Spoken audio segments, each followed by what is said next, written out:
안녕하세요. 항공대학교에서 세계사 탐구 가르치고 있는 조충현입니다. 이번 주 강의는 교환권과 황제권의 갈등에 대해서 살펴보겠는데요. 로마 교황청 사전을 한번 가지고 왔어요. 먼저 어, 월요일부터 이제 대면 수업 관련해서 여러분들 의견을 물어봤었는데요. 결과가 반대쪽이 너무 많네요. 80%가 넘는 학생들이 반대를 하셔가지고 뭐 강의실은 과학동으로 잡아놓긴 했는데 뭐 하기가 어려울 것 같네요. 어떻게 하다 보니까 1년 내내 한 번도 학생들을 볼 일이 없어가지고 좀 요새 좀 정체성 혼란이 일어나는 것 같고 좀 그러네요. 하지만 뭐 여건에 맞춰서 최선을 다해서 한번 수업 진행하도록 하겠습니다. 여러분들도 이제 뭐 나름대로 이제 일상이 되셨죠? 그 비대면 수업이라는 어떻게 보면 정말 생소했던 생경했던 것들이 너무나 익숙해져 버린 것 같다는 느낌이 드네요. 자, 우리 역사도 그렇게 좀 익숙하게 너무 생경하게 생각하시지 마시고 좀 익숙하게 할 수 있었으면 좋겠네요. 자, 그러면 들어가겠습니다. 저기 그 대면 수업은 그 못할 것 같아요. 뭐 80%가 넘었는데 넘게 반대를 하시는데 제가 무리를 해서 수업을 강행을 하면 여러모로 학교에는 학교대로 저 뭐 여러분들께 다 누가 된다고 판단이 되기 때문에 일단 대면 수업은 여기서 접고요. 일단 비대면 수업으로 가되 이제 사회적 거리를 두기라는 말도 상당히 생소한 말인데 뭐 요새 일상화돼 버렸네요. 여하튼 거리를 두면 안 되죠. 우리 모두 거리를 두지 말고 그래야지 되는데 뭐 여하튼 거리 두기가 완전히 사라지면 그때 수업을 대면 수업을 하는 걸로 하는 게 맞을 것 같아요. 반대 이유에 대해서도 여러분들이 몇 가지 말씀을 해 주셨는데 여기서 뭐 그 얘기를 굳이 할 필요는 없을 것 같아요. 자, 그러면 수업 들어가도록 할게요. 자, 오늘 강의를 한번 살펴보도록 하겠습니다. 학습 개요를 먼저 살펴보고요. 장원과 농도라는 주제로 설명을 드리겠습니다. 농도들의 일상생활은 어땠는지, 장원이란 또 뭔지 한번 살펴보도록 하죠. 저번 강의에서 교환권과 왕권의 갈등에 대해서, 황권의 갈등에 대해서 수업을 하겠다고 말씀을 드렸었는데 약간 좀 미진하게 끝나서 그 부분 좀 더 자세히 살펴보도록 하고요.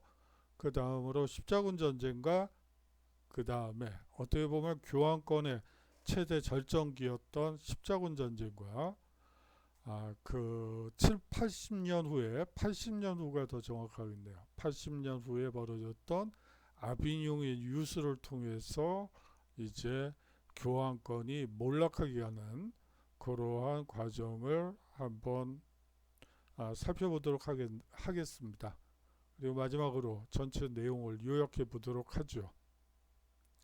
자, 학습 개요부터 살펴보겠습니다. 이 장원과 농노에 대한 이해가 필요합니다.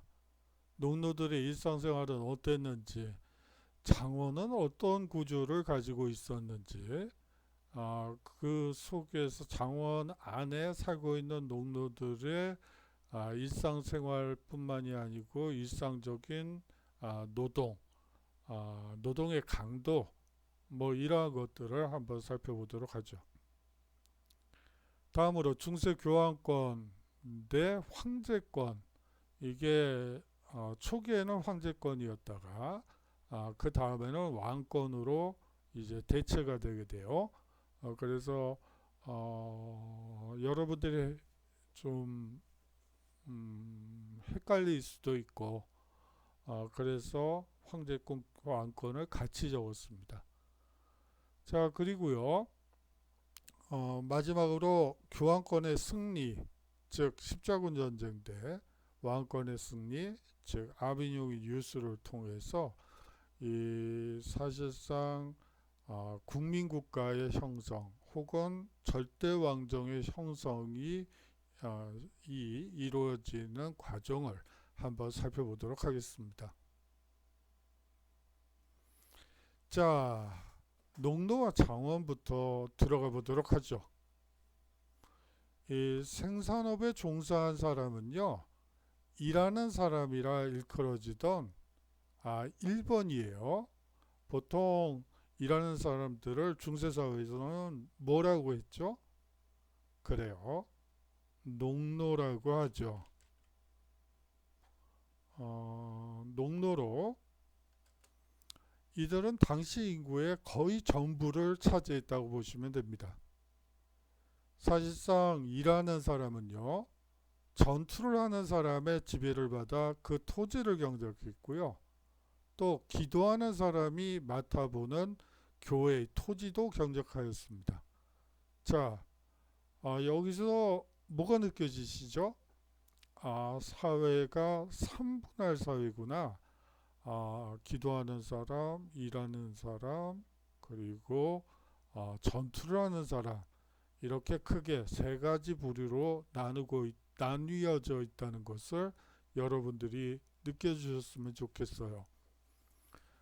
중세사회는 이분법적인 사회가 아니고 삼분법적인 사회라고 보시면 돼요.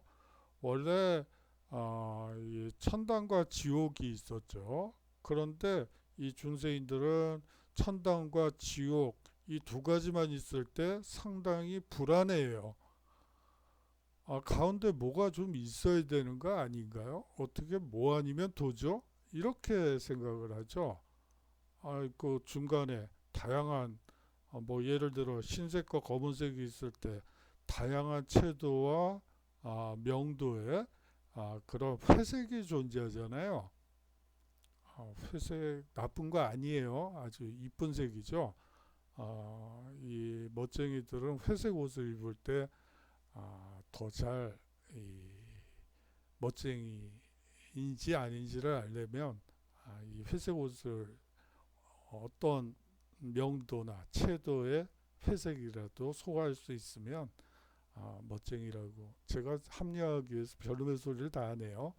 여하튼 회색 분자는 아니에요. 누가요? 제가요. 뭐 그래요. 여하튼 그렇습니다. 당황해서 무슨 말을 어떻게 해야 될지 지금 우왕좌왕하고 있죠. 예. 이 3분할 사회라고 보시면 됩니다. 삼분법적인 사회고 모든 것을 세계로 구획시켰을 때 안정감을 느끼는 사회라고 여러분들이 생각하시면 됩니다. 자, 전투하는 사람과 교회가 소유한 토지를 보통 무엇이라고 할까요? 그래요. 우리가 보통 장원이라고 얘기를 하죠. 이 장원은요, 영주 직할지와 농민에게 임대한 토지, 농민이 부쳐먹는 토지가 되겠죠. 소작이라고 보셔도 되고요. 그리고 장원에 살고 있는 모든 사람들이 영주에서부터 농노까지 모든 사람이 이용할 수 있는 산림과 목장지 등 세 부분으로 이루어져 있었습니다. 자, 산림이 왜 필요할까요? 겨울이 오면 장작을 패야죠. 뭐 요새는 장작 패는 사람은 없지만 어렸을 때 좀 보긴 했었어요. 그렇지만 요 근래 뭐 장작을 팰 일이 없죠. 이 장작을 이용해서 이제 불을 붙이고 그렇게 하면서 실내를 따뜻하게 만들기 위해서는 이 산림이 무엇보다도 필요했죠. 아울러서 목장지도 필요했습니다. 그런데 이 산림과 목장지는 대부분 공유지죠. 그렇게 이해하시면 될 것 같습니다. 자, 다음으로 넘어가 보도록 하겠습니다. 자, 죄송합니다. 농노로 살아간다는 것의 의미를 한번 살펴보도록 하죠. 농노는요, 노예와는 달라서 이 결혼하여 처자를 둘 수가 있었습니다. 처와 자식을 둘 수 있었죠. 다시 말하면 노예는 결혼을 하고 일가를 이룰 수가 없었습니다. 노예는 사실상 이 결혼할 권리가 없었죠. 또 초라한 집과 채소밭과 약간의 가지도구도 소유하고 있었습니다. 그러나 그 토지에서 떠나 다른 곳으로 이사하거나 직업을 바꾸는 일 따위는 허용되지 않았죠. 다시 말하면 거주 이전의 자유나 직업을 바꿀 자유가, 직업 선택의 자유가 없었습니다. 다시 말하면 자유가 없는 삶이 되겠죠. 여러분들께 자유가 없으면 어떻게 될까요? 모든 어디를 뭐 학교를 먼 지방으로 간다. 그러면 국가의 허가를 받아야지 갈 수 있다. 갑자기 죄송합니다. 돌겠죠. 이건 있을 수 없는 일이죠.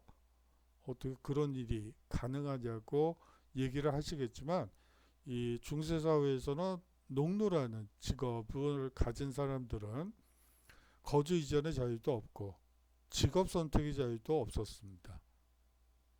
자, 직업을 바꿔서 신분을 좀 올릴 수는 있었어요. 어떤 방식으로요? 한번 생각해 보시겠어요? 자, 농노 신분인데 신분 세탁을 좀 하고 싶어요. 그러면 방법은 딱 두 가지 방법이 있습니다. 교사가 되거나 아니면 성직자가 되거나, 다시 말하면 공부로 어떻게든 신분을 바꾸는 방법밖에 없었다고 여러분들이 생각하시면 될 것 같아요.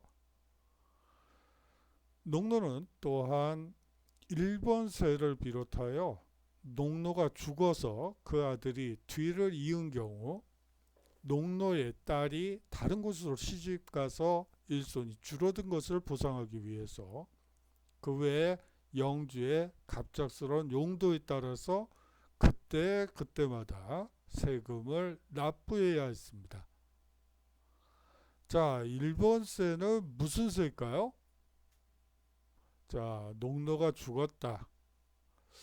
딸이 시집을 가서 다른 곳으로 시집을 가서 일손이 줄어든 것을 보상했다.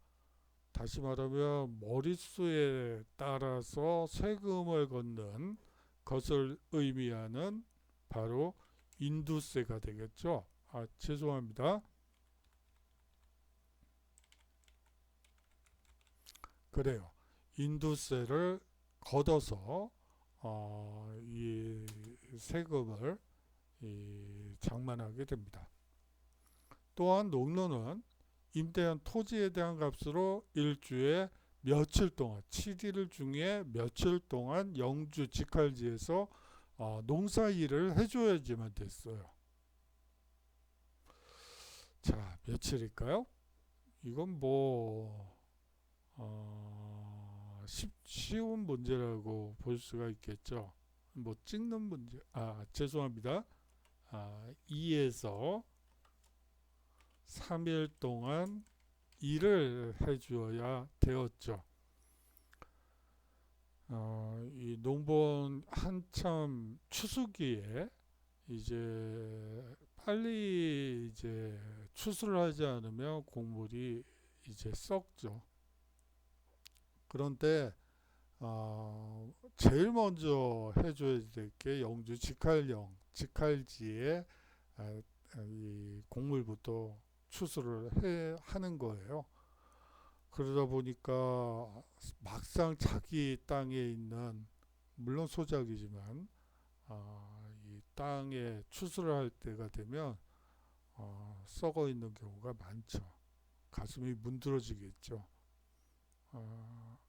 그런데 그래요. 요새는 뭐 농사 짓는 분들이 워낙 적어서 이 얘기 그리고 이 느낌이 잘 전달되지 않을 거라고 짐작을 합니다. 뭐 예를 들어서 이런 거랑 같은 거죠. 임금을 받기로 했는데 뭐 주인들 열심히 비슷한 예가 없네요. 현대사회에서는 참 문제네요. 그래요. 그 외에도 농번기에 일을 해주고 장작을 펴주며 겨울 대비 장작을 펴주며 도로공사와 짐을 운반하는 일, 성을 수리하는 일, 성을 새로 쌓는 일 등 여러 가지 일들을 해야 했습니다. 농업과 수공업은 13세기 봉건제도 아래 유럽 사회의 경제를 떠받친 두 기둥이라고 볼 수가 있습니다. 농노와 수공업자들이 그 역할을 맡았죠. 이와 같은 중세에 농노를 두고 이런 속담이 유행하기도 했습니다. 농노는 소와 마찬가지야. 단지 뿔이 없을 뿐이야. 라는 속담이 유행하기도 했죠. 소라는 거죠. 근데 뿔이 없대요. 소에 뿔이 없다면 자존심이 없다. 제가 너무 나갔네요. 죄송합니다. 자, 그렇다면 기사들은 어땠을까요? 한편 영주의 생활은 호화롭기 짝이 없었습니다.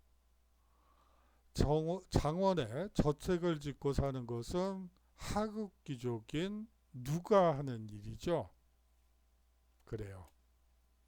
평기사들이나 이 장원에다가 이 저택을 짓고 뭐 사는 정도, 그냥 어떻게 보면 이 중산층, 현대 기준으로 하자면 중산층 정도 된다고 볼 수 있겠죠. 이 큰 영지를 소유한 왕과 대귀족은요, 사실상 이를 쌓았습니다. 이가 뭘까요?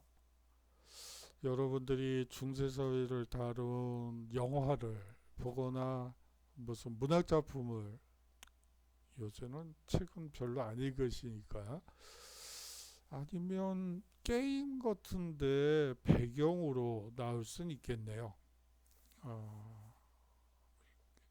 근데 제가 게임을 못 해가지고 어느 게임에 어떤 장면, 그러면 여러분들이 재밌어 하실 텐데 이게 안 되네요. 참. 지금부터 한번 배워볼까요? 그래요. 아들내미한테 좀 배워야 되겠다. 아니, 그게 아니고 좀 소식을 좀 들어야 되겠네요. 요새는 어떤 게임이 어떤 배경으로 하는지 좀 궁금하긴 하네요. 자, 큰 영지를 소유한 왕과 대귀족은 바로 성을 쌓았습니다. 성은 험준하여 공격하기 어려운 산에 쌓는 것이 보통이었죠. 성 안의 넓은 홀에서는 장중한 의식이 행해지기도 했고요. 연회도 자유주 열리게 됩니다. 그 자리에서는 음악가가 하프를 연주하고 시인이 가락을 붙여 노래하기도 했죠. 자, 사실은 여기서 여러분들이 좀 아셔야 될 부분이 한 가지가 있어요. 이 음악을 이제 연주할 때 이 후원하는 게 중요하잖아요. 요새는 대부분 대기업들이 후원을 하게 마련입니다. 대기업들이 하지 않으면 사실은 예술계를 후원할 사람들이 극히 없죠. 적죠. 할 여력이 안 되죠. 뭐 그렇습니다. 그렇지만 이 중세사회에서는 바로 이 성주들이 영주들이 바로 음악가와 시인과 이 여러 악기를 연주하는 사람들의 든든한 후원자가 되죠. 그렇다면 말이죠. 제가 여기서 좀 질문을 하나 드릴게요. 음악가 중에서 이 자신의 작품 활동, 쉽게 얘기하면 저작권료만 가지고 먹고 살았던, 어떻게 보면 뭐 인터테인먼트 회사도 안 두고 혼자서 작곡도 하고 판권료도 받고 뭐 이렇게 해서 독립을 했던 음악가가 한 분 있어요. 누구죠? 귀가 잘 안 들리셨던 분이기도 하죠. 그래요. 베토벤이 대표적인 음악가 중에 이 저작권료만 가지고 생계를 유지했던 대표적인 음악가죠. 아주 고집스러웠다는 것을 여러분들이 느끼실 수가 있을 것 같아요. 대부분 이제 뭐 국악, 뭐 오케스트라 단에 들어간다든지 혹은 귀족들의 후원하에서 이 작품 활동을 하는데, 이 베토벤은 꿋꿋하게 자신의 저작권만 그리고 자신의 작곡 활동을 통해서 생계를 유지한 대표적인 음악가라고 볼 수가 있습니다. 그렇다면 문학에서는 누가 있을까요? 지금 좀 수업하고 관련이 점점 없어지긴 하는데, 일단 뭐 이 칼을 뽑았는데 일단 휘둘러게요. 그냥 마구 휘두르고 넣어 보겠습니다. 자, 문학가 뭐 이 19세기 초반기까지도 사실은 문학가들은 대부분 귀족 출신들이 많았어요. 먹고 사는 걸 걱정할 필요가 없는 사람들이 대부분 문인 활동을 했다고 볼 수가 있죠. 그런데 19세기 한 중후반이 되면 어느 작가가, 물론 그 사람은 작가이기도 하지만 기자 출신 작가예요. 글을 기사 쓰듯이 그렇게 썼던 대표적인 문인 중에 하나고요. 자연주의, 사실주의 문학에 상당히 많이 관련된 사람이기도 합니다. 이 사람이 누구일까요? 그래요. 에밀 졸라입니다. 목노주점이나 여러 19세기 노동자들의 일상적인 생활을 기사 쓰듯이 사실적인 관점에서 글을 썼던 그런 작가죠. 근데 에밀 목을 졸라. 제가 지금 중얼중얼 이상한 소리를 했네요. 자, 에밀 졸르면 안 되겠죠? 이게 무슨 얘기인지. 자, 제가 너무 헛소리를 해가지고 죄송하네요. 여러분들을 한번 웃겨보겠다고 지금 안 되는 재주 부리고 있어요. 그러면 좀 박수라도. 아, 죄송합니다. 자, 그러다가 전쟁이 일어나면 그들은 모두 말을 타고 싸움터로 달려갔습니다. 자, 3번이라는 말은 국왕에서 평기사에 이르기까지 전부를 아우르는 말이었어요. 이게 뭘까요? 그래요. 여기서 국왕에서 평기사에 이르기까지 전부를 가리키는 말은 바로 기사죠. 예, 기사입니다. 자, 기사가 되는 과정을 한번 살펴보도록 하죠. 이 기사는요,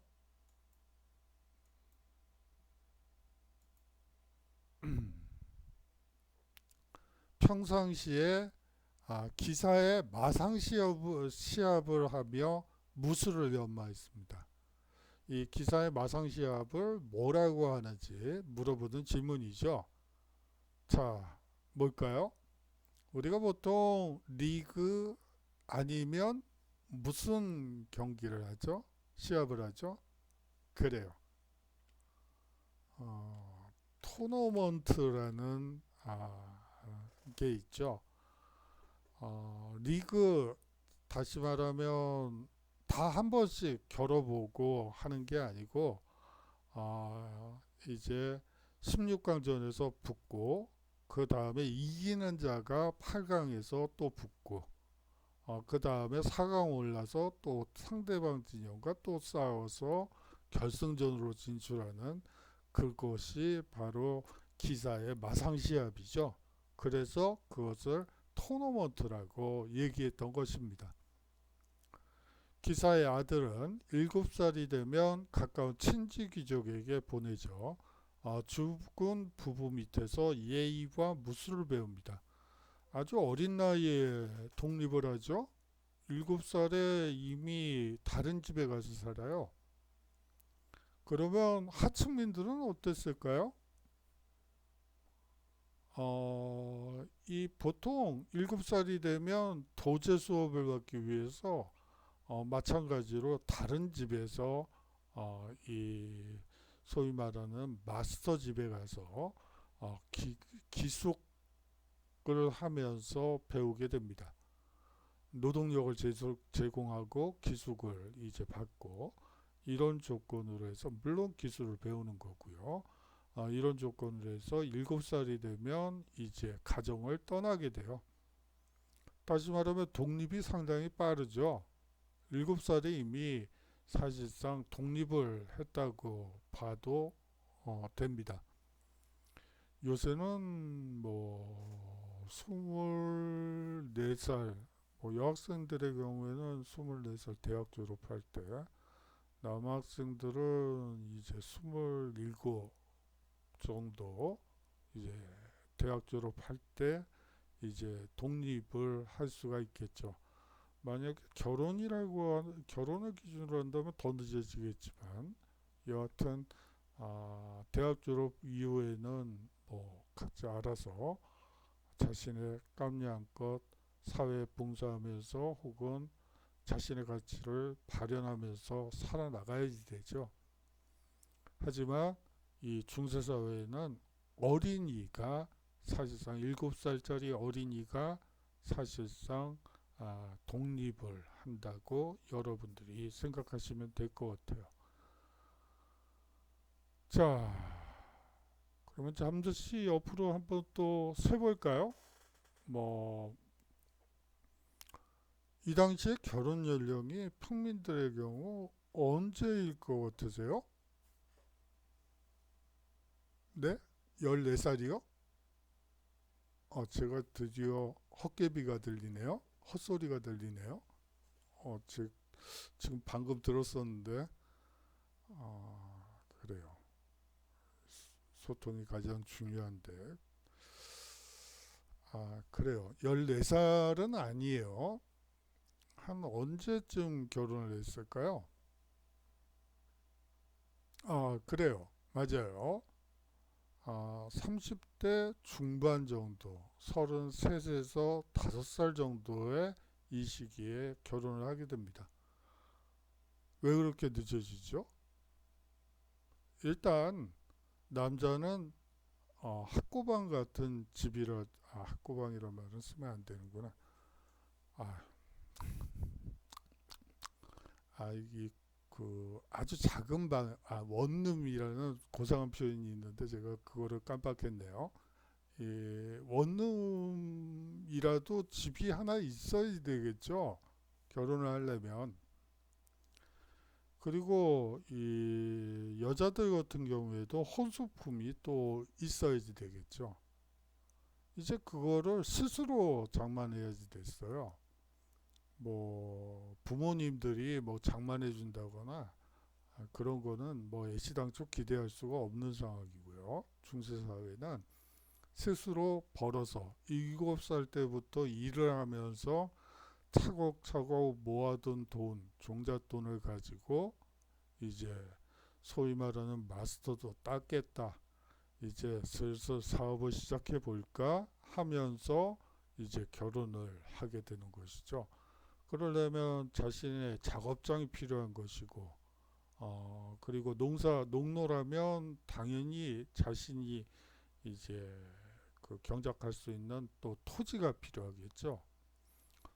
뭐 이런 식으로 해서 생계를 책임지는 모습을 보여야지 되기 때문에 사실상 이 결혼 연령이 30대 중반으로 올라가고 이게 또 돈을 마련한 경우에 결혼을 하는 거지 돈을 마련하지 못해서 집도 구하지 못하고 뭐 혼수도 마련할 수 없는 상황이면 결혼도 못하는 신세로 전락해서 사실은 이 중세사회의 독신자들의 숫자가 상당히 많다는 연구 결과가 나오고 있어요. 이게 1960년대에 컴퓨터가 이제 서서히 자리를 잡으면서 이제 교회가 사실상 출생신고, 사망신고, 결혼신고 장부를 관리하잖아요. 그 장부들을 이제 통계 처리를 했죠. 그랬더니 그런 결과들이 나오고 있어요. 그러면 평균 사망 연령은 한 언제쯤이라고 생각이 드세요? 그래요. 45세를 넘기기가 어려웠어요. 지금 45, 저는 이미 죽었겠네요. 이게 무슨 얘기지? 예. 뭐 저는 이미 그, 저는 지금 장수하고 있는 중이에요. 뭐 이렇게 얘기가 되는 거예요. 뭐 평균 사망 연령이 45세일 뿐이지 사실상 전염병이 돌거나 전쟁이 일어나면 더 낮아져요. 거의 참혹한 수준이죠. 그래서 어떤 지역을 연구한 사람이 기가 막힌 결과를 또 냈었죠. 죽은 자가 다시 살아나서 결혼을 하고 애를 낳았다. 평균 사망 연령은 27세인데 평균 결혼 연령은 33이고요. 이게 어떻게 된 거죠? 결국은 죽은 자가 다시 부활해서 결혼을 했다. 뭐 얘기가 그냥 혼자 떠들고 혼자 웃고 옛날 얘기하고 이거는 경험상 좋지 않은 징후인데요. 그래요. 뭐 혼자 계속 이러다 보니까 좀 이상해지고 있다는 느낌이 드네요. 그렇고요. 자, 이제 14살 정도 되면요.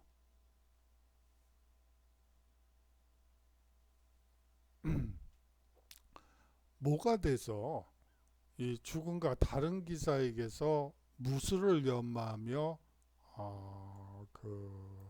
무술을 연마하며 주군이 전쟁에 나갈 때는 따라서 종군하였습니다. 우리가 보통 종사제도라고 하죠. 다시 말하면 그 주군의 종사가 되어 다른 기사에게서 무술을 연마하며 주군이 전쟁에 나갈 때는 따라서 종군하게 되죠. 전장에서 말을 돌보거나 갑옷과 투구를 쓰는 일을 거두는 것이 보통이었습니다. 하지만 상황이 급해지면 전투에 참가하는 경우도 있었죠. 20살가량이 되면 엄숙한 의식을 거행한 후 어엿한 기사가 되었습니다. 기사가 지켜야 할 것은 기사도였죠. 기사는 주군에 대해 충절을 철칙으로 삼고 전장에서는 용감하게 싸워야 하며 패한 적군에 대해서는 자비를 베풀어야 하는 것이었습니다. 이 중세 기독교는 둘로 분열되어 로만 카톨릭과 이 그리스 정교회가 등장하게 되죠. 이 그리스 정교회는 동로마 제국을 중심으로 발달한 반면 이 로만 가톨릭 교회는 이 프랑크 왕국과 손을 잡게 됩니다.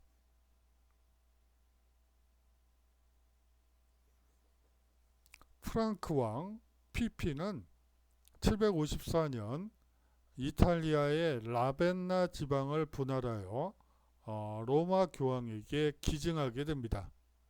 이것을 뭐라고 하죠? 피핀이 기증한 것이죠. 그래서 피핀의 기증이라고 얘기를 합니다. 하는데요. 이것이 사실은 로마 2번의 발단이 되었습니다. 바로 교황령이 되겠죠. 이 교황령의 이 등장은 사실상 프랑크 왕이었던 피핀이 이 라반나 지방을 분할해서 자신이 북이탈리아를 점령하고 나서 그 땅의 일부인 이 라벤나 지방을 분할해서 로마 교황에게 기증하면서 나타나게 됐다라고 이해하시면 됩니다. 이 피핀의 아들이 유명한 카롤루스 대제입니다. 카롤루스는 부왕 피핀의 유지를 이어받아 주변의 여러 게르만족을 평정하여 안정된 대제국을 건설하기 위한 일에 착수하게 되죠. 카롤루스는 수십 년에 걸친 전쟁 끝에 어디를 합병하게 됩니다. 어디일까요? 그래요. 작센까지 합병하게 됩니다. 작센과의 전쟁 중인 774년에는 로마 교황의 요구에 따라서 어느 왕국을 멸했고요. 어느 왕국일까요? 그래요.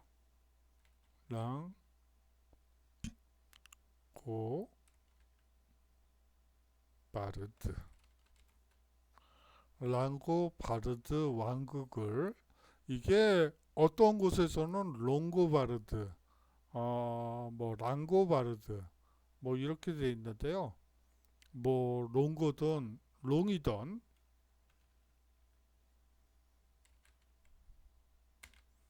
이게 또 롬고바르드라고도 해요. 이 롱이던 랑이던 뭐 여하튼 고바르드 왕국을 멸하고 이탈리아 반도 북부를 합병하게 됩니다. 또한 피레네 산맥을 넘어 이베리아 반도에 쳐들어가 이슬람 세력을 쫓아내려 했으나 실패하였죠. 이 사건을 다룬 것이 무슨 노래예요? 무슨 노래일까요? 바로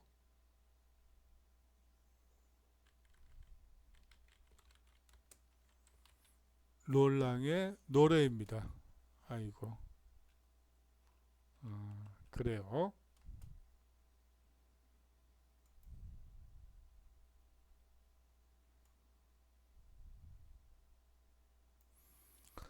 어, 800년에 800년 크리스마스에 카롤루스는 로마 교황 네오 3세의 초청을 받고 어느 성당의 미사에 참석하게 됩니다. 어느 성당일까요? 여러분들이 많이 들어보셨을 것 같은데, 예, 그래요. 아이고, 베드로 성당의 미사에 참석하게 됩니다. 이 레오 3세는요, 갑자기 황금관을 이 카롤루스의 머리에 씌워주며 하나님에 의해 가관된 존엄하고 위대하며 평화로운 황제 카롤루스에게 만수무강과 승리를 기원합니다 하고 큰 소리로 외쳤다고 합니다. 이렇게 됨으로써 카롤루스는 바로 어떤 황제가 되었죠? 그래요. 서로마 제국의 황제가 되었고요. 바로 이 서로마 제국이 부활하게 되었던 것이죠. 이 콘스탄티노플 교회, 즉 비잔틴 교회의 교황은 황제가 겸하고 있었고 이것을 뭐라고 하죠? 여러분들이 아마 중고등학교 때 배웠을 것으로 느낌이 드는데요. 교황 황제주의라고 합니다. 교황이 곧 황제라는 얘기가 되겠죠. 즉 교황이 황제인 교황 황제주의입니다. 그 때문에 지금까지 로마 교황은 동로마 교황의 압력 앞에 굴복할 수밖에 없었죠.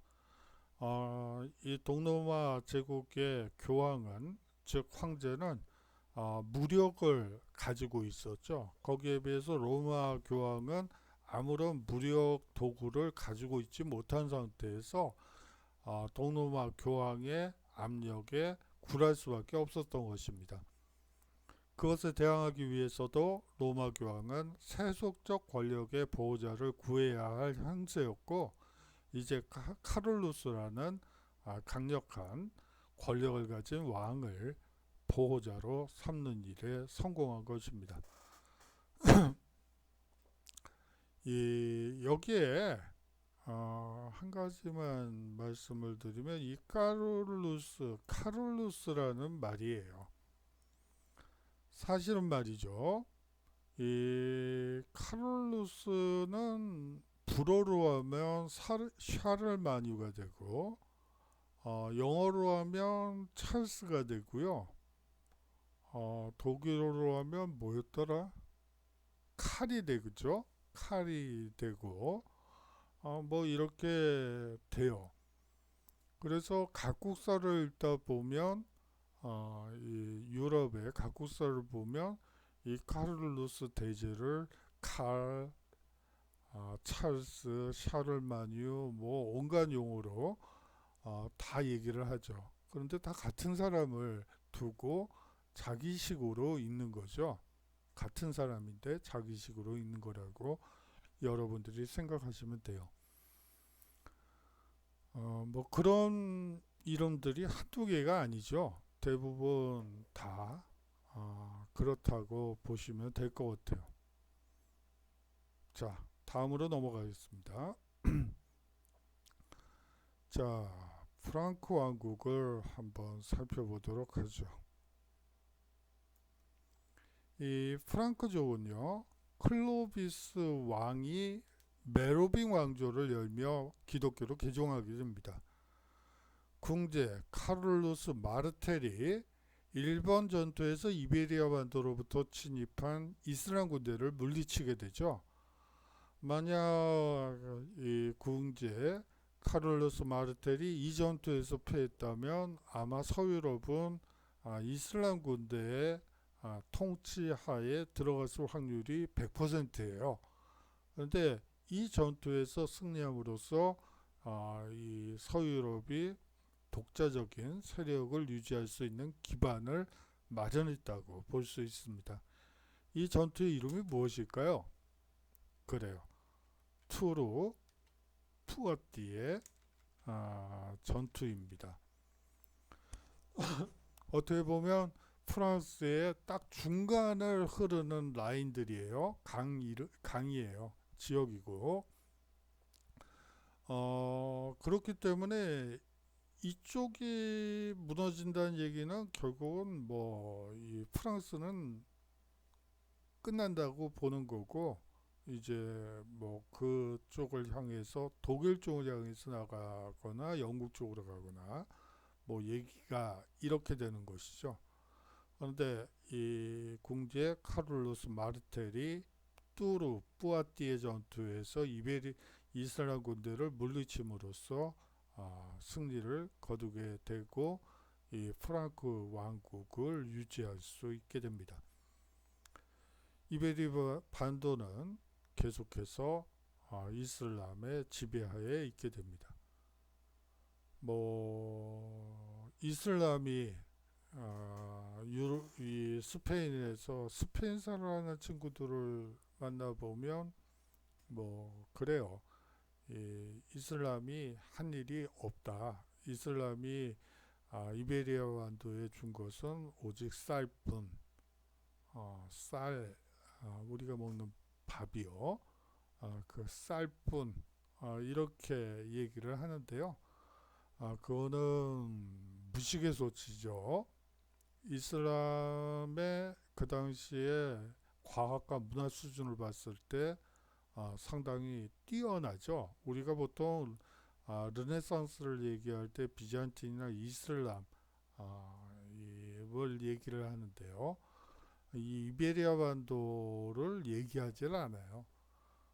그렇지만 사실은 뭐 이베리아 반도에 있던 이슬람 세력들이 유럽 사회에 미친 영향력에 대해서는 그 누구도 부정할 수가 없죠. 대부분 서유럽에서 그래도 공부한다는 식자층에 속하는 사람들은 다 그 이베리아 반도 남단의 그라나다에서 유학을 하게 마련입니다.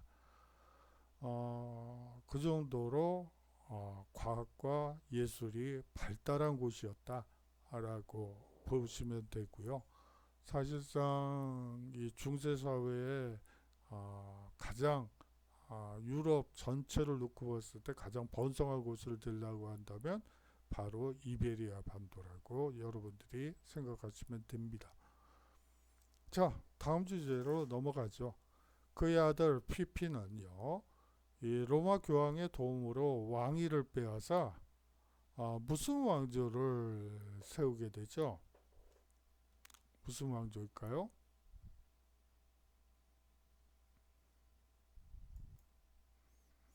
그래요. 무슨 왕조를 세우죠? 예, 카롤링 왕조를 세우게 됩니다. 아이고, 카롤링 왕조를 세우게 되죠. 자, 열고요. 북이탈리아의 랑바르드 라고도 읽히는 이 롬바르드 왕국을 쳐서 로마 주변의 영토를 뭐로 기증하였습니다. 뭐로 기증했을까요? 앞서 얘기한 바대로 교황명으로 기증하게 됩니다. 피핀의 아들 카를루스 대제는 유럽의 반 이상을 정복하였고요. 로마 교황 레오 3세에게서 사를 받아 비잔틴 제국의 영향에서 벗어난 서유럽 세계를 이룩하게 됩니다. 그래요. 교황 레오 3세에게서 로마 황제관을 받아 이 비잔틴 제국의 영향에서 벗어난 서유럽 세계를 이룩하게 되죠. 카를로스 대제가 죽은 후 후기자 다툼이 일어나 5번 조약, 6번 조약에 의하여 프랑크 왕국은 동프랑크, 서프랑크, 이탈리아 3국으로 분열하게 됩니다. 그 때문에 왕권은 약화하여 카롤링 왕조도 끊어지게 되죠. 자, 무슨 조약일까요? 이거는 뭐 순서를 아셔야지 되는 것이기도 하고요. 먼저 베르등 조약이 이루어지게 되는데요. 이것을 통해서 이 프랑크 왕국이 동프랑크와 서프랑크로 분열되게 됩니다. 그러다가 이제 또 메르센 조약이 체결됨으로써 동프랑크, 서프랑크에서 이제 또 이탈리아가 떨궈져 나오는 형국이 되면서 3개국으로 분열하게 되죠. 자, 다음으로 넘어가겠습니다.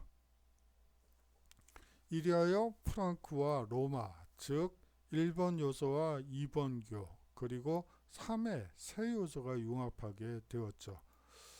자, 뭐가 융합했을까요? 자, 1번은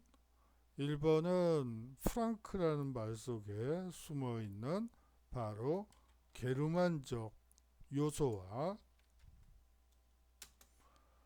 그리고 무슨교, 이것은 뭐 그리스도교라고 보시면 되고요. 그 다음에 3의 세 요소, 3이란 뭘까요? 바로 고대 로마죠. 그리스도교를 국교화했던 바로 고대 로마의 이 세 요소가 융합하게 되었습니다. 이 사건으로 해서요, 서로 로마 제국이 부활하게 되었으며 그것은 단순한 부활이 아니었죠. 그 황제는 로마인이 아니라 프랑크, 즉 게르만인이 되었으며 제국의 중심은 로마에서 알프스 너머로 옮겨지게 되었습니다.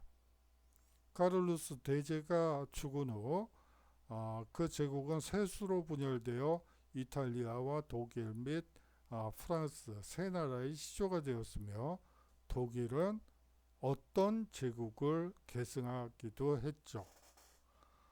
이후에 나타나게 된 신성 로마 죄송합니다. 로마 제국을 계승하게 됩니다. 자, 기사도 문학을 한번 보도록 하죠. 이 중세 기사도의 분위기에서 형성된 문학 장르 중 하나가 북프랑스에서 발생한 1번입니다. 1번이 뭘까요? 그래요. 한번 뒤를 볼까요? 그 내용은 카를루스 대제의 전설에 관한 것으로서 그 중에서도 유명한 것이 서사시 모모예요. 서사시. 그렇다면 무엇일까? 자, 중세 기사도다. 그렇다면 당연히 여기서 이제 느낌을 가지셔야죠. 바로 무훈, 담을 담은 무훈시라고 볼 수가 있습니다. 그 중에서도 이 유명한 것이 이 서사시 중에 하나인 이 롤랑의 노래라고 볼 수가 있겠죠. 이 서사시의 소재는요, 이 778년에 있은 어떤 전투를 배경으로 그린 무훈시입니다. 어떤 전투일까요? 그래요. 이 론스보 전투라고 하는데요. 뒤에 설명이 나오니까 한번 살펴보도록 하죠. 이 론스보 전투는요, 이 퇴각하는 카를루스 군의 후방 경비를 맡은 이 롤랑 에보데가 피레네 산맥에서 원주민인 바스크족의 습격을 받아 전멸하는 그 내용을 담은 무훈시라고 볼 수가 있습니다. 이 롤랑의 노래에서는요, 백발의 은빛 불의 나루를 휘날리는 이 카를로스 대제와 현명하면서도 침착한 올리비에, 그리고 무술에 뛰어나서 사라센 군과 싸워 이 프랑크군을 구한 후 명예롭게 전사하는 롤랑 등이 모두 기사도의 모범이 되는 사람들로 나오는 것이죠. 자, 다음으로 넘어가도록 하겠습니다. 이 중세 기사도는요, 궁정의 화려한 예의범절로 바뀌어갔고요. 자, 중세 기사도라는 말 속에 나와 있듯이 중세 이 기사들은 처음에 어땠을 것 같으세요? 자, 노르만족이 쳐들어오고 마자르족이 쳐들어오고 훈족이 쳐들어오고, 아이고야, 이 외세들이 막 하는데 그들의 보호자를 내세우면서 시장판에 딱 등장을 해요. 사실상의 깡패 두목들이에요. 나 보호자거든. 너희들 보호해 줄 테니까 세금 잘 내라. 80년대, 70년대 소위 말하는 그 깡패들, 깡패 문화에서 많이 보는 그런 모습들을 이 기사들에게서 볼 수가 있죠. 그런데 이제 중세사회가 안정화되면서 그러한 깡패스러운 무례배 같은 한마디로 날강도 같은 그러한 모습을 벗어던진 채 이제 기사라는 이 말을 빌려가지고 이 궁정의 화려한 예의범절로 바뀌어 갔던 것이죠. 언제부터 예법을 중시 여기고 아녀자들을 보호하겠다고 하면서 나름대로 거드름도 피우는 그런 존재로 바뀌어 가게 됩니다. 자, 이러한 것들은요, 이러한 중세 기사도는요, 이 남프랑스의 음유시인이라고 보통 얘기하는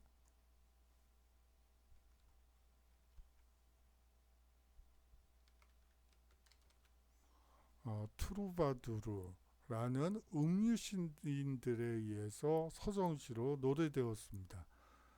훗날 북프랑스 궁정 문학의 영향으로 서사시풍의 기사도 문학이 생겨나게 되었는데요. 앞서 얘기했던 롤랑의 노래와 더불어 중세 문학 중 대표작이 2번과 3번이라고 볼 수가 있습니다. 자, 2번은 뭐고 3번은 무엇일까요? 2번은 여러분들이 원탁의 기사라고 들어보셨을 거예요.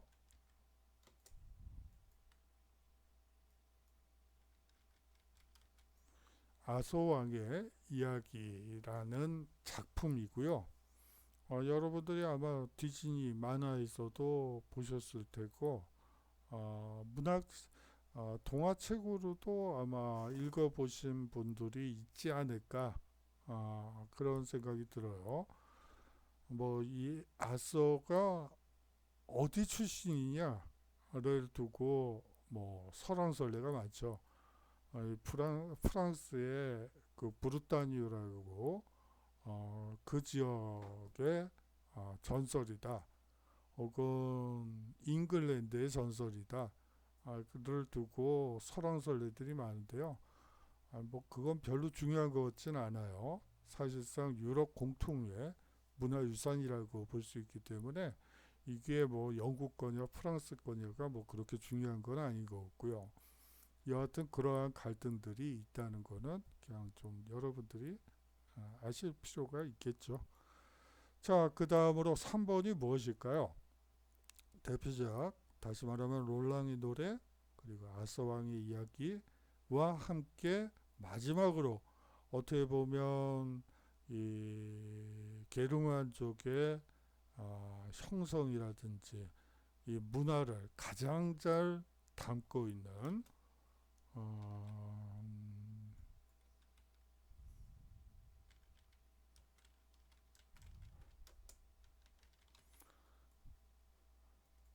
니벨룽겐의 노래라는 작품입니다. 어떻게 보면 대서사시라고 볼 수가 있죠. 아, 제가 또 실수를 했네요. 니벨룽겐의 반지입니다. 어때요?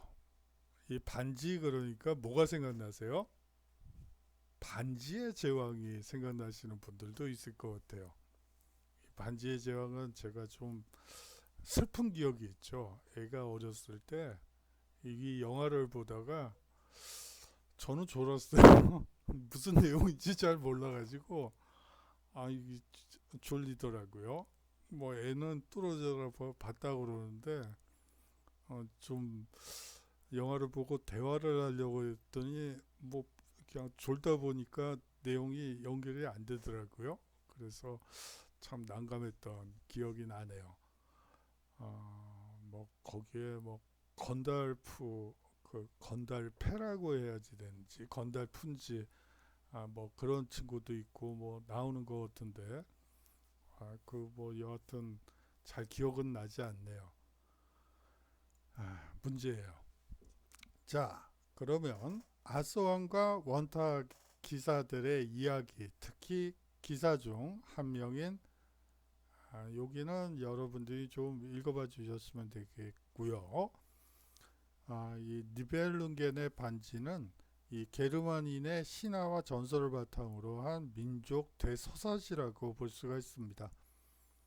이 서사시는요, 이 영웅 지그프리트가 원수에게 속아 원통에게 죽게 되자 그 안에 크림힐트가 통쾌하게 복수를 한다는 비장한 내용이 담긴 어떻게 보면 전설 혹은 신화라고 볼 수가 있습니다.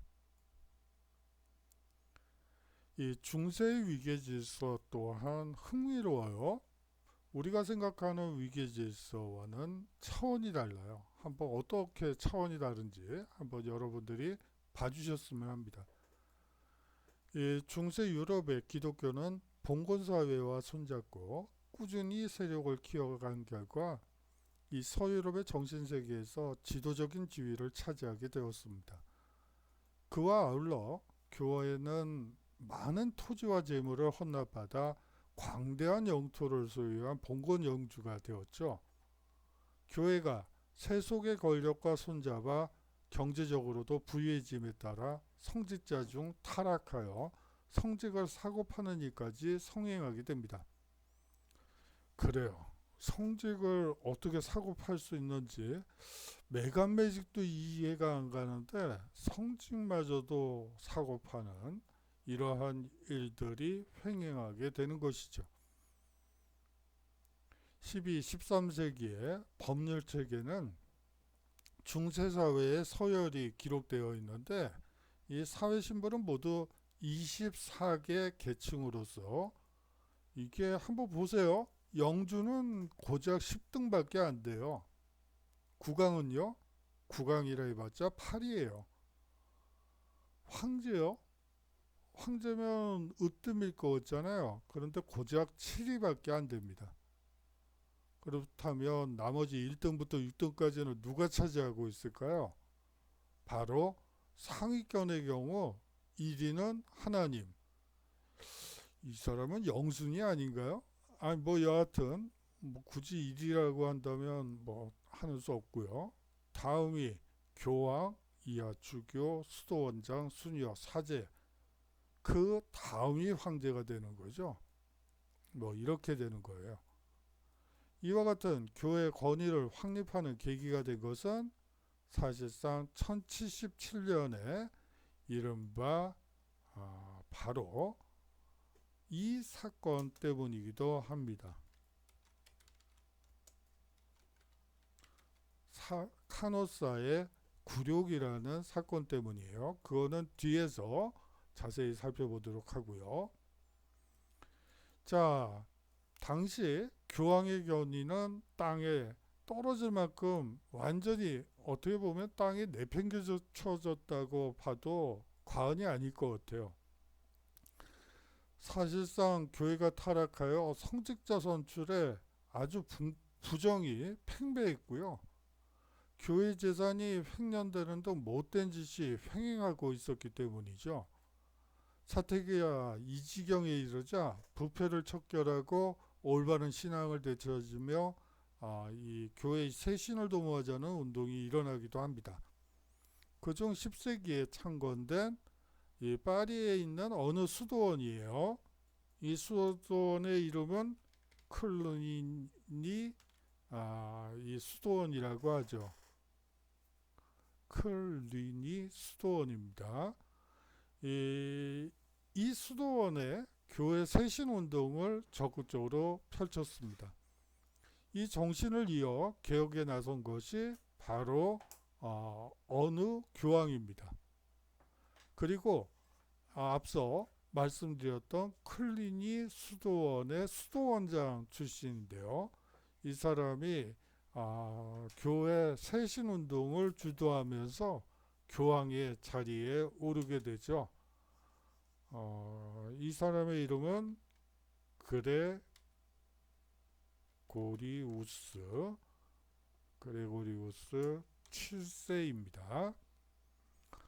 이 그레고리우스 7세의 개혁에서 주축이 된 것은 다음 세 가지예요.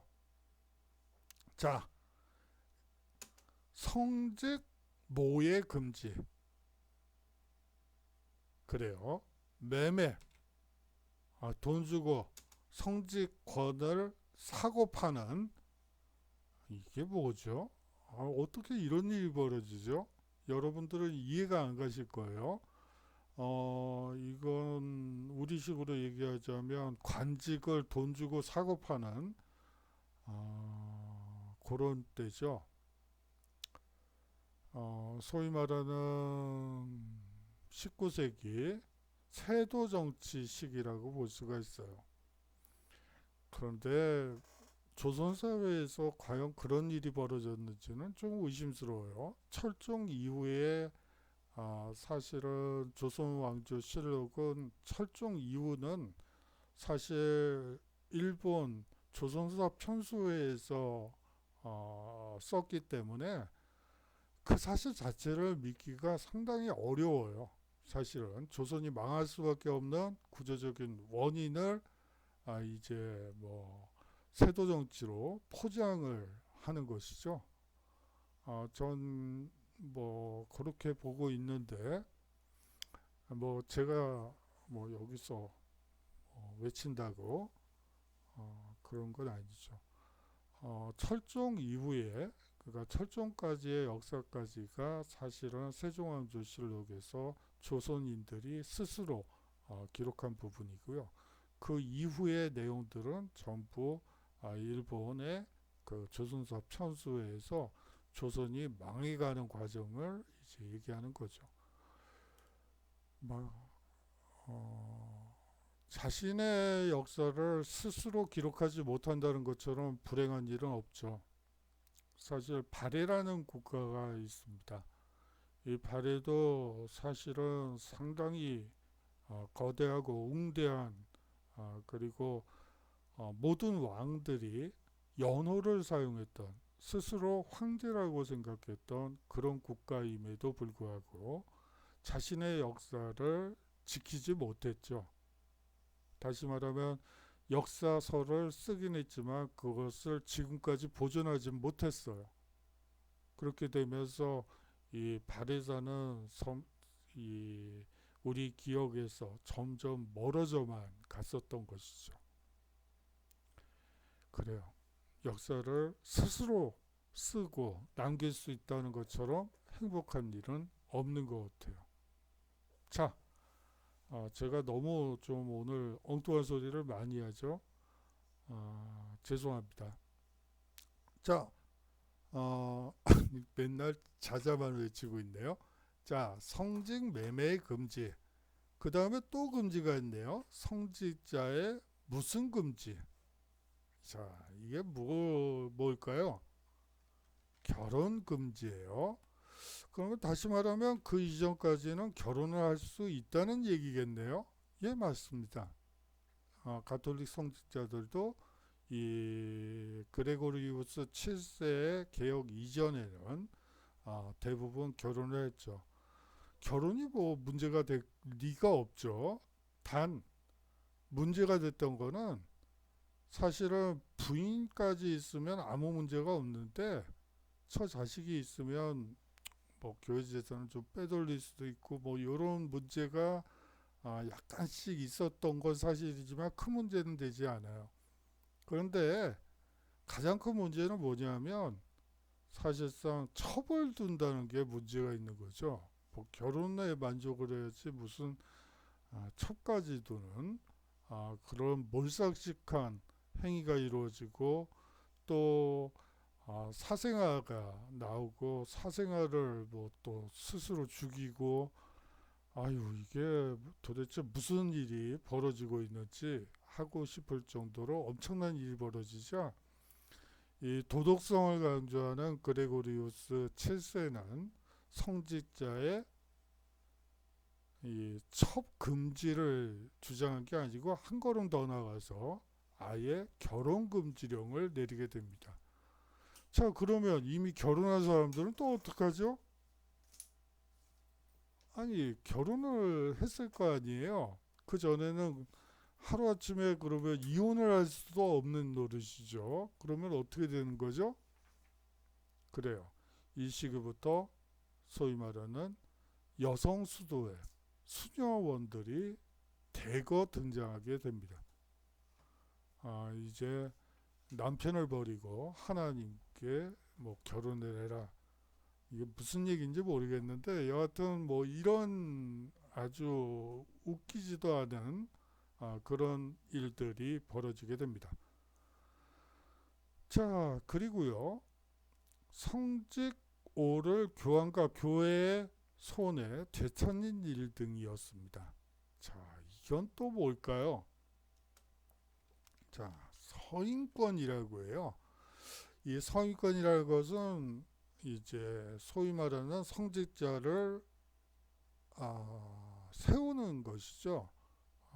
성직자로서 임명하는 권리, 어떤 권리를 누가 갖느냐, 교황이 갖느냐, 아니면 주교가 성직자들이 갖느냐, 아니면 국가가 갖느냐. 이 문제는 상당히 중요한 문제예요. 왜 그럴까요? 이 돈 문제예요. 뭐 다른 거 아무것도 없어요. 자, 이제 영지가 있죠. 이 교회는 영지를 가지고 있는데요. 이 세금을 만약에 교황이나 주교가 임명했으면 당연히 교황과 주교령이 되기 때문에 사실은 이 성직자들이 내는 세금이 교회 쪽으로 가게 돼요. 하지만 황제나 왕이 교황이 아니죠. 성직자를 임명하는 경우에는 국가령이 되죠. 그렇기 때문에 국가의 세금을 내야지 되는 것이었어요.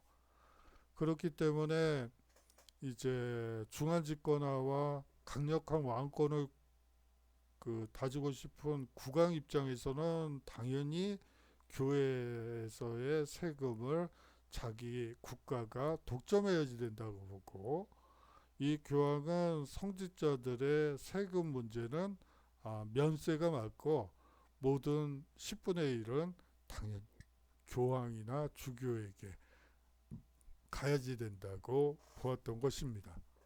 그렇게 되면서 소위 말하는 세속 성직자 임명권을 둘러싼 갈등이 이제 거의 3, 400년간 계속되고 사실상 프랑스 혁명도 성직자에게 세금을 부과할 수 있느냐 없느냐가 주요 관건이었죠. 그거는 프랑스 혁명 때 한번 자세히 살펴보도록 하죠. 자, 여기서 프랑스 혁명이라는 덫에 걸리면 헤어나질 못해요. 그래서 슬쩍 빠져나가도록 하겠습니다. 혼자 웃고 있죠? 혼자 수업하면 이런 문제도 발생하니까 좀 대면 수업으로 가길 바랬었는데 이게 또 무슨 그렇게 됐어요. 80% 이상이 이제 반대를 하셨으니까 뭐 여하튼 강행 처리는 하지 않도록 여러분들과 타협을 해보도록 하겠습니다. 거듭 말씀드리지만 사회적 거리두기, 거리를 두면 안 되죠. 사람들 간에 거리를 두면 안 되는데 여하튼 거리를 두려니까 둬야죠. 그게 0단계라는 게 있나요? 그것도 또 이상한 말인데 0단계가 되면 그냥 정상 수업으로 돌아가도록 하겠습니다. 그건 약속해 주실 수 있으시죠? 그것도 그 0단계로 내려가면 사회적 거리두기가 필요 없다고 하게 되면 뭐또 그 투표로 또 얘기를 하죠. 한번 하도록 하겠습니다. 자, 또 나가죠. 앞으로 1075년 이는 가장 어려운 개혁이었다. 이가 누구였죠? 그래요. 그레고리오스 7세는 가장 어려운 개혁이었던 세속인의 성직 서임에 대한 금지령을 내리게 됩니다. 이로써 주교는 국왕으로부터 독립된 성직자 제후가 되고 국왕에 대한 충성의 의무는 없어지게 되고요. 세금도 국왕에게 낼 필요가 없어지게 됩니다.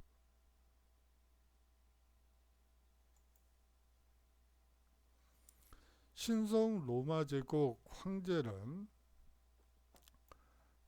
로마 황제 1번은 옛날 성 암브로시우스가 주교로 봉직한 바 있는 유서 깊은 도시 밀라노에서 보란듯이 주교를 임명하여 교황의 명령을 정면으로 무시하게 됩니다.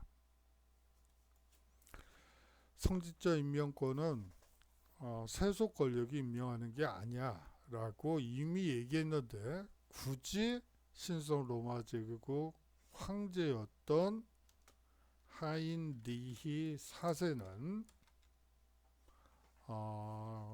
그 규칙을 어기고 사실상 스스로 주교를 임명하게 되죠. 교황은 즉시 성 베드로의 이름으로 황제를 파문했고요. 모든 기독교인은 황제에게 복종하지 말라고 명령을 내리게 됩니다. 자, 지금은 뭐 파문이라는 게 별 의미가 없죠. 뭐 어떤 종교에서 저한테 파문을 내렸다고 제가 일상생활 하는데 아무 지장이 없어요. 무슨 지장이 있겠어요? 없죠. 그런데 이 시기에 이 파문은 지금식으로 얘기하면 공민권 박탈이, 공민권이라는 건 좀 그렇겠다. 주민등록 말소라고 보시면 돼요. 다시 말하면 태어난 적이 없는 사람이에요. 그 사람은 아예 죽은 사람이죠. 아니, 그게 아니면 아예 죽은 사람이에요. 그 사람이 길 가다가 뭐 노상강도한테 봉변을 당한다고 해서 국가 공권력이 도와줄 리가 없죠. 이미 뭐 존재하지 않는 인간이거든요. 그런 거예요. 이 당시에 파문은 그런 효과가 있다. 공민권 주민등록 말소와 똑같다라고 여러분들이 보시면 돼요. 지금 현대사회에서는 파문이라는 거 아무리 해봤자 뭐 코웃음도 안 치죠. 뭐 파문하고 저하고 무슨 상관이 있겠어요. 자, 이 모든 기독교인은 황제에게 복종하지 말라고 명령을 내렸습니다. 뭐 이 파문과 관련해서는 그래도 지구는 돈다라고 얘기했던 갈릴레이가 생각나시죠? 사실상 자신의 학설을 숨길 수밖에 없었죠. 살아남기 위해서. 이 파문이라는 건 이 당시 그리고 르네상스 시기, 과학혁명 시기에도 17세기까지도 아주 유효했고 사실상 파문을 당한다는 건 그 죽음보다도 더한 고통을 안겼다라고 여러분들이 보시면 됩니다. 자, 이 때문에요. 신성 로마 황제 이 하인리 4세와 교황 그레고리우스 7세 사이에는 서로 두 번에 걸쳐 상대왕을 폐위 파문하는 힘겨루기가 벌어지게 됩니다. 사실 이쯤 되면 타협을 해야지 정상인데 아주 끝까지 혈투를 벌이고 있는 것이 그렇게 중간에 있는 제 입장에서는 별로 그렇게 좋아 보이지 않네요. 이쯤 되면 정치인들이라면 타협을 해야죠. 뭐 폐위와 파문 이게 뭐 하는 짓인지 모르겠네요. 근데 뭐 여하튼 황제 측이 그레고리우스의 파면을 거리하면 그레고리우스 7세는 황제를 파문하여 황제권의 행사를 금지시켰죠. 이 사태에 대해 독일 이는 1년 이내에 황제의 파문이 해제되지 않을 경우 황제를 폐위시키고 새 황제를 세우기로 결의했고 백성들도 황제의 명령에 복종하려 하지 않았습니다. 자, 2번은요. 독일 신성 로마 제국의 황제를 뽑는 사람들인 바로 누구일까요? 그래요. 제후라고 하죠. 이렇게 제후라고 하죠. 이 제후들이 이제 복종하지 않으려고 했죠. 이 사건이 이 지경에 이르자 1번 즉 하인리 4세는 교황과 맞서서는 황제 자리를 유지할 수 없다는 사실을 깨닫게 됩니다. 단 하나의 희망은 교회와 화해하는 것이었죠. 이 하인리 4세는 용서를 빌기 위해 교황이 있는 로마를 향해 길을 떠났습니다. 때는 이미 연말이라 라인강도 꽁꽁 얼어붙은 상태였죠. 이 하인리 4세는 12월에 가족과 소수의 추종자를 데리고 험준한 알프스 산맥을 넘어야 했습니다. 이 하인리가 로마에 당도해 보니 이 그레고리우스 7세는 회의에 참석하기 위해 북이탈리아의 어디에 도착한 뒤였습니다. 어디일까요? 바로 카노사라는 곳입니다.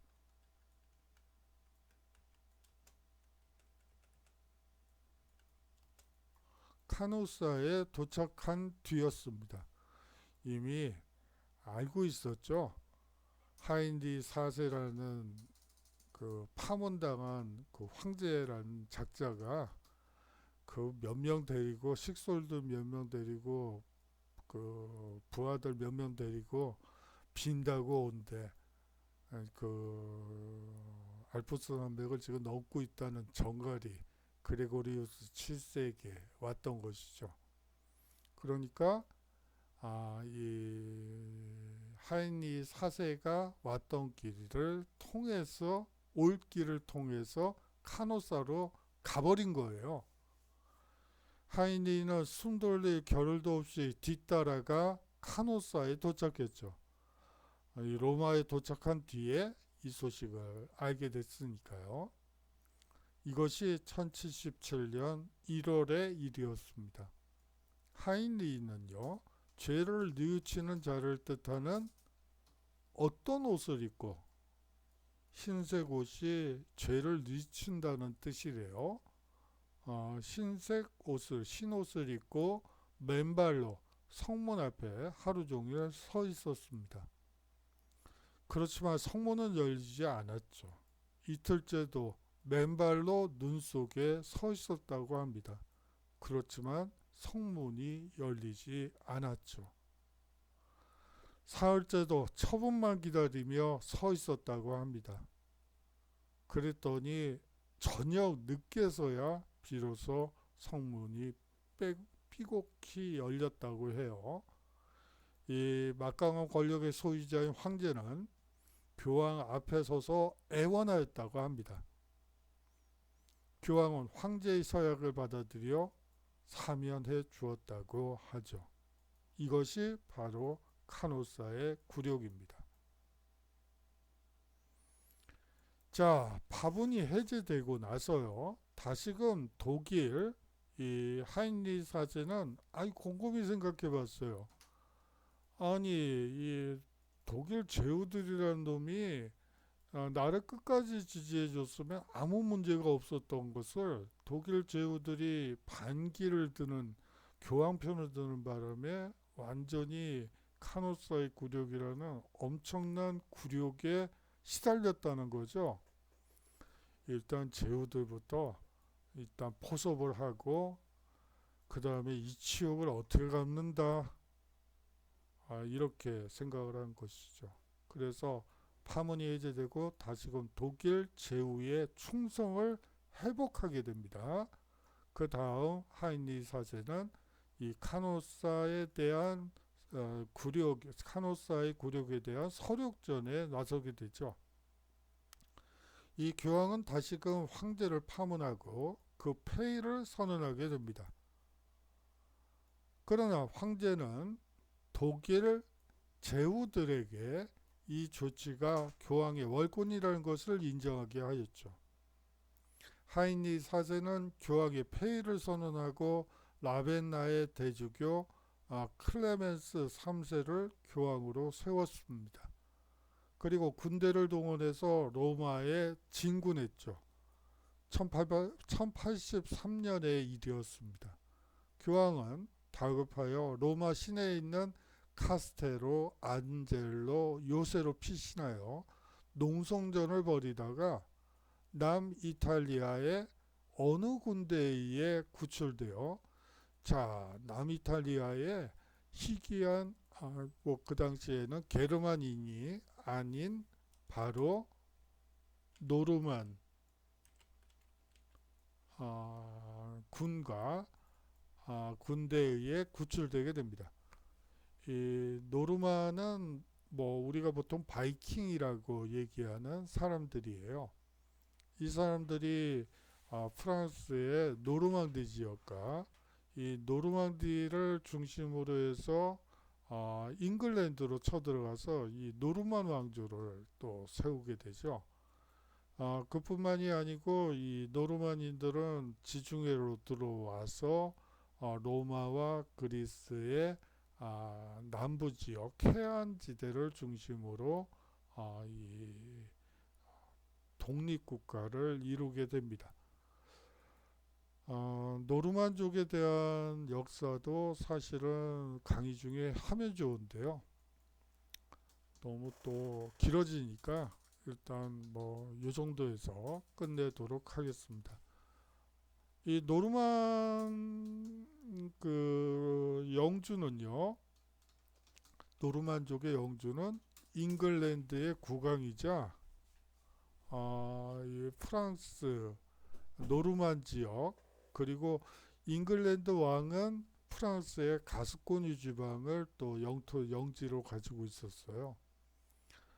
그러니까 이 노르만 공이 사실상 프랑스의 국왕인 일드 프랑스를 차지하고 있는 프랑스 국왕보다 더 많은 영지를 가지고 있다고 볼 수가 있겠죠. 노르만족이 그만큼 이 시기에는 중요하다고 볼 수가 있습니다.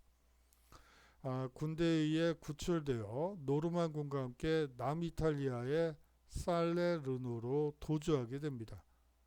그레고리우스 7세는 그곳에서 시리의 나라를 보내다가 1085년에 나는 정의를 사랑하고 불의를 미워한 까닭으로 유랑 중에 죽는다 는 말을 남기고 죽었습니다. 세상 사람들은 그것을 다음과 같이 읽고 있죠. 그 죽음이 황제에 대한 원한 때문에 분해서 죽었다라고 읽고 있습니다.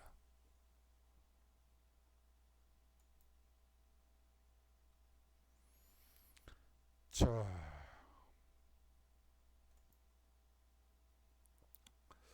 이제 본격적으로 시작은 전제부터 사실은 오늘 하려고 했었는데 뭐 또 못 나갔네요. 자, 일단 정리를 하고 하도록 하겠습니다. 이 오늘은 8주기 때문에 8주차, 물론 9주차이긴 하지만 제가 강의를 시작한 건 8주차더군요. 추석 때 한번 쉬어서 이제 8주차 강의여서 오늘은 과제는 내지 않겠어요. 하지만 한번 푼다고 생각하고 여러분들이 스스로 한번 정리를 해줬으면 하는 바람은 가지고 있습니다. 그 바람은 항상 돌돌기가 돼서 제 발등을 찍지만 여하튼 믿고 의지하고 싶은 마음에 과제를 드리는 건 아니고 한번 좀 정리를 해보세요. 자, 첫 번째 문제 한번 내보도록 하죠. 장원과 농노제에 대해 이해하고 영주와 농노의 일상생활을 설명할 수 있으면 좋겠습니다. 이것을 이해하고 있다면 중세사회의 거의 모든 것을 이해했다고 볼 수가 있겠죠. 이 토대 위에서 이번 문제도 여러분들이 좀 이해하실 필요가 있습니다. 이 수도원 개혁운동, 아까 클리니 수도원 운동, 개혁운동을 얘기한 바 있습니다. 이 수도원 개혁운동을 이해하고요. 이 도덕성을 바탕으로 한 교황 통치가 부른 부작용을 여러분들이 설명할 수 있으면 좋겠습니다. 현실 정치와 도덕성은 같이 갈래야 같이 갈 수가 없는 어떻게 보면 두 마리 토끼인데요. 반대편으로 뛰는 그것도 그럼에도 불구하고 수도원 개혁에 성공했던 사람이 이제 교황 자리에 올라서 도덕성을 바탕으로 한 교황 통치를 하게 됩니다. 그러한 통치가 과연 현실 세계에 제대로 먹혀 들어갈 수 있을까요? 점점점 그래요. 바로 그 문제를 여러분들이 한번 생각해 보셨으면 합니다. 세 번째로요. 이 중세 교황권과 황권 혹은 왕권과의 갈등이 중세인에게 미친 영향을 설명할 수 있었으면 좋겠는데요. 이거는 아마 다음 주 주제로 넘어가야지 될 것 같습니다. 자, 그러면 거듭 말씀드리지만요. 이 모든 과제는 바로 이쪽 메일로 보내주시면 감사하겠어요. 사실은 네이버 메일로 받을 수도 있어요. 그런데 한 가지 좀 문제가 있어서 그러는 거예요. 이게 지메일은 좀 그런 현상이 없는데 이 네이버는 가끔 학생 메일이 스팸 메일로 그냥 쓱 들어가 버리는 경우가 있어요. 그래가지고 그 메일을 보냈다는데 이게 못 찾는 경우가 종종 발생했었어요. 그래서 지메일로 보내달라고 부탁을 드리는 거예요. 뭐 다른 뜻이 있는 것도 아니고 뭐 제가 지메일에 뭐 아는 사람이 있는 것도 아니고요. 그래요. 단지 그 네이버 메일의 경우에는 스팸으로 처리되는 여러분들 그, 그 메일들이 제보되기 때문에 그것을 또 미연에 일일이 또 매번 들어가서 확인하기도 어렵고 그래서 그런 것이니까 좀 이해해 주시고 지메일로 보내주셨으면 감사하겠습니다. 자, 장시간 동안 수업 들어주셔서 감사하고요. 여하튼